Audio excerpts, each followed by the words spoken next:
All right, good morning, everyone, and welcome to our call with Bryce Effner.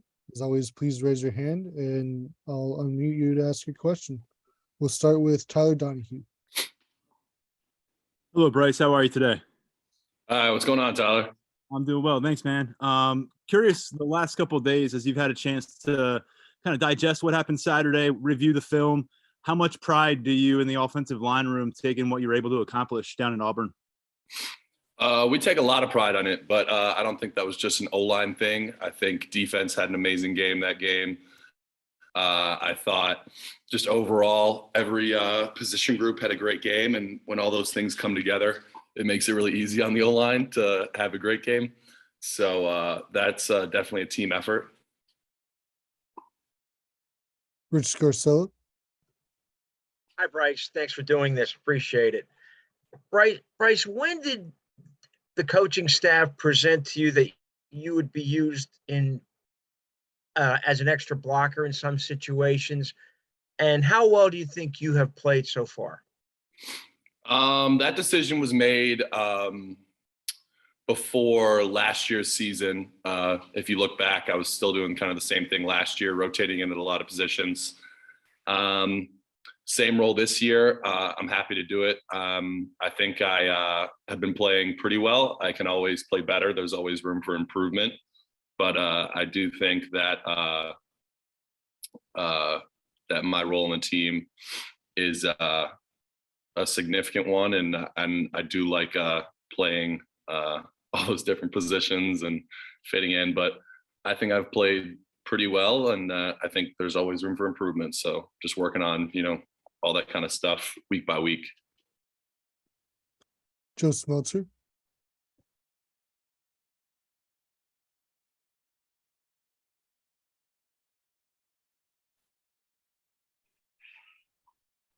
Joe, we can't hear you.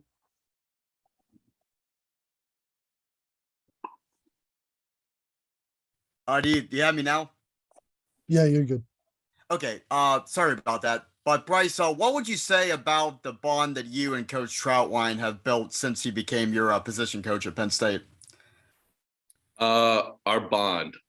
I love Coach Troutwine as a coach. I think he can relate to the players better than some older coaches, just because he's been more recently in the game.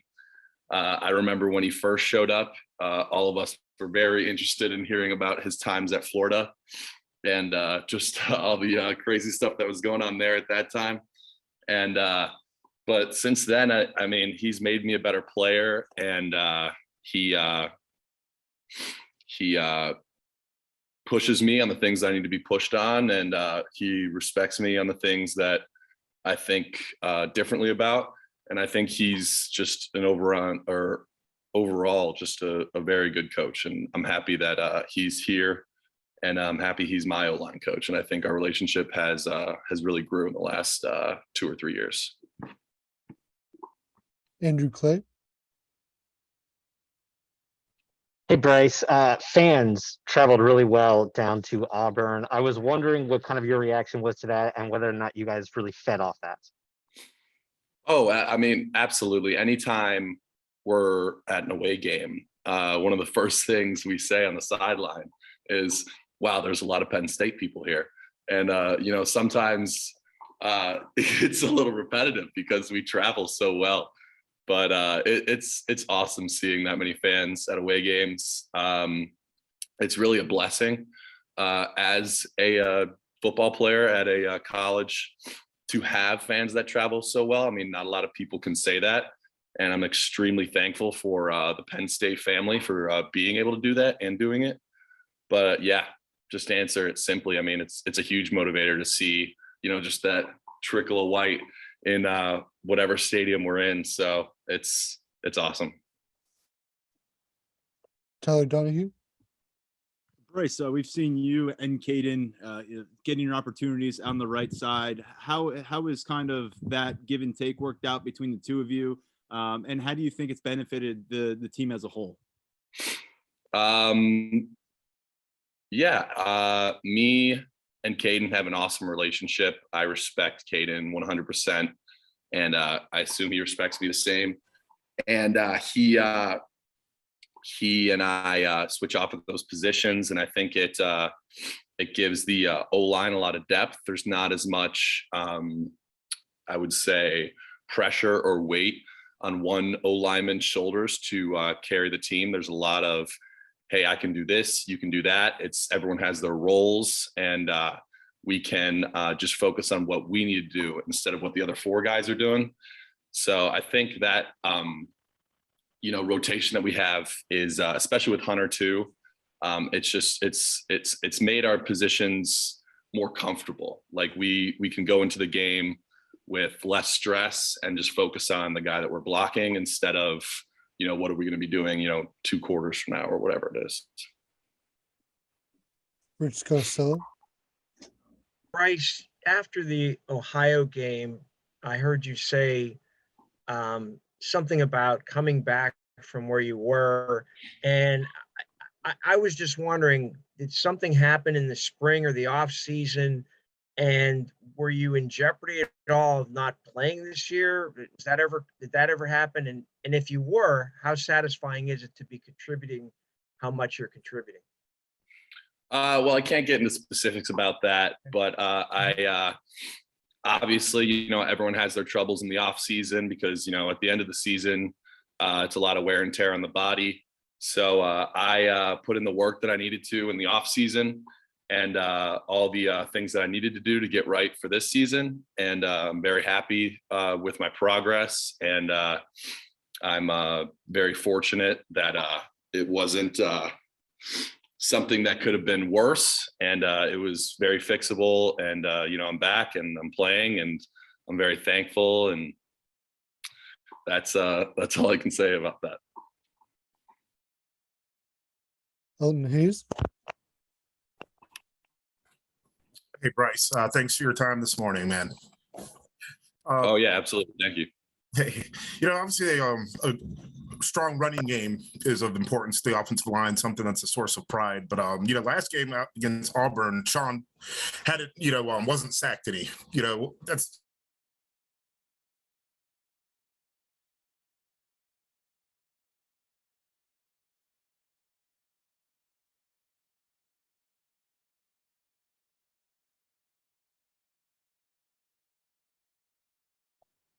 important to the O-line. I know a lot of people that don't watch the O-line specifically, which unfortunately is a lot of people.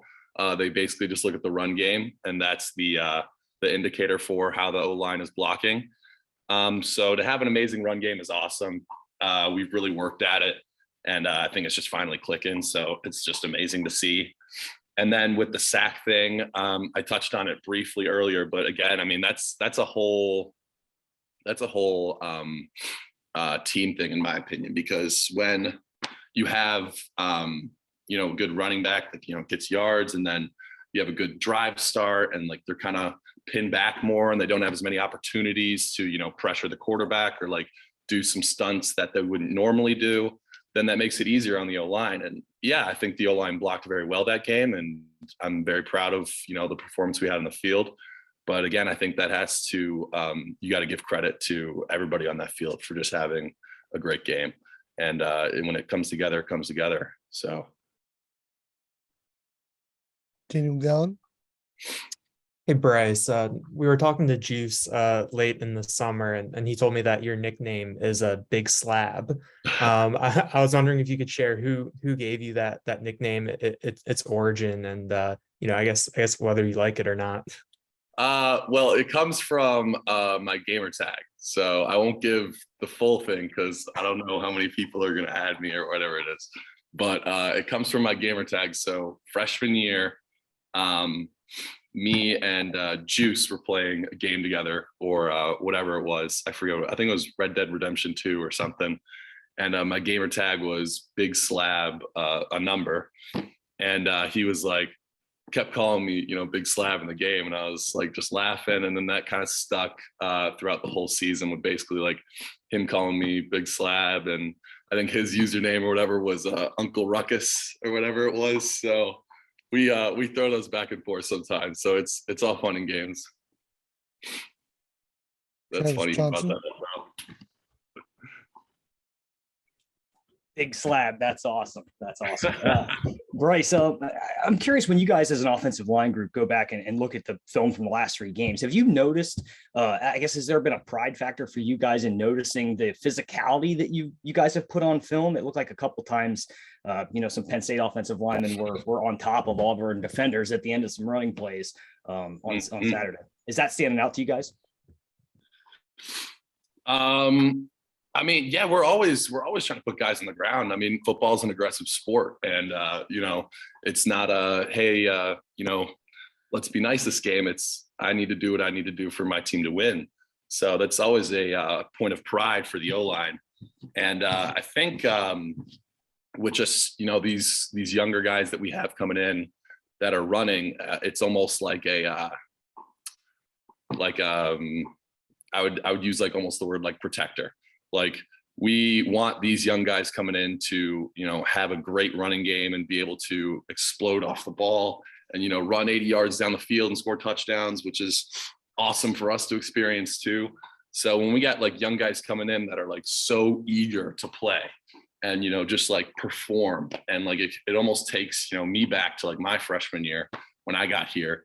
And like, I was just like eyes like wide open, like coming out of the stadium, like this is Penn State football. And like, I feel like you just want, the new guys coming in to experience that to the full extent. So when we're playing in games, I at least try and think about that. Like I'm not blocking for, my finishers or like to get a good performance out of me.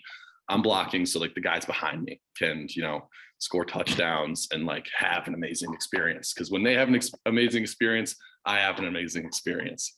So it's how it works in my head. That's just how I compute it.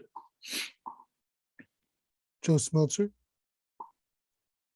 Right, so the 1982 team is going to be honored at Saturday's game. Let's say that for those players, some of them, it might be the only time they see you guys play this year. And my guess will be that's going to be the case for at least some of the players from the 82 team. But with particularly the players that's the only time they're going to get to see this 2022 Penn State team play, what do you want them to see from this year's Penn State team Saturday?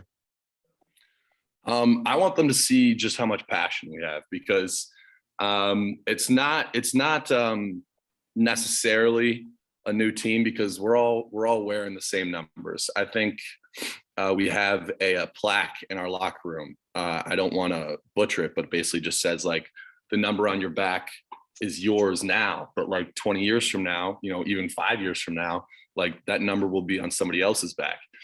And, it's a legacy you carry on. So when, the 1982 team comes and, watches us play, I just hope that they see how much passion and love we have for the game, and that, takes them back to when they were playing. And as long as, we make them proud and, represent Penn State football to the fullest, I think they're going to have a good time at the game. Time for 2 more. Tyler Donahue. Bryce, you mentioned the younger guys on this team. I'm curious if we can get an early scouting report, your assessment on Drew Shelton and then Vega. I ask about those two because they have traveled, so I'd imagine they've made some development on the practice field. Yeah, I mean, I this is my 5th year, and I didn't see legitimate playing time until my 4th year. There was a lot of legitimate growth that like I had to go through to earn the right to play, and I completely understood. I don't think I was ready to play my first 3 years, but with Drew Shelton and Venga, I mean, they're so athletic, and they've picked up the offense pretty well, and it's their first years here, so I think they've got a bigger head start than I did coming in. They're great guys, and they are very good football players. So I think real soon you guys will start to see just how much work they've been putting in to become better alignment. So I think you guys will see that soon. Final question, Rich Carcella. Bryce, you touched on this a few minutes ago, but besides the obvious success on the field, in what ways have Nick Singleton and Troutwine Allen impacted you guys up front, the offense in general, the team in general? what have they brought to this team? It's a great question. I think, to put it in the simplest of ways, is they've brought just energy, and I touched on a little bit before earlier with, them running, the 80 yards down the field, and them just coming in. But there's a reason you come to a school like Penn State to play football, is because growing up, you were watching, whether it was Penn State football or, other schools, like Penn State football was an amazing program. And when you get here, you realize how amazing it is. And like your freshman year is like, you're like almost like a deer in headlights. Like it's so much at once for an 18-year-old that it's almost hard to take it in at sometimes and like process how amazing it is to be here. And when you have, guys like Katron and Nick Singleton back there that are, younger guys, and they're, feeling like the energy of like the stadium and the fans and like what Penn State football is for the first time in their first year. Like they just like, it's incredible. And, guys like me that are like in their fifth year or like fourth year, we're a little bit more used to it, and, it doesn't go away, but we are used to that kind of feeling. And to see, younger guys, like just for the first time being like, oh my gosh, like there's 107,000 people. Like I just scored a touchdown. Like, oh, like I can't, like this, I dreamed of this when I was a kid. And it's like to see younger guys like that experiencing it. I mean, it's something of beauty, really. It's something to see.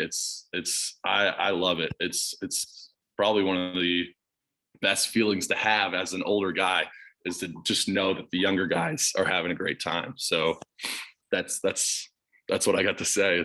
It's awesome.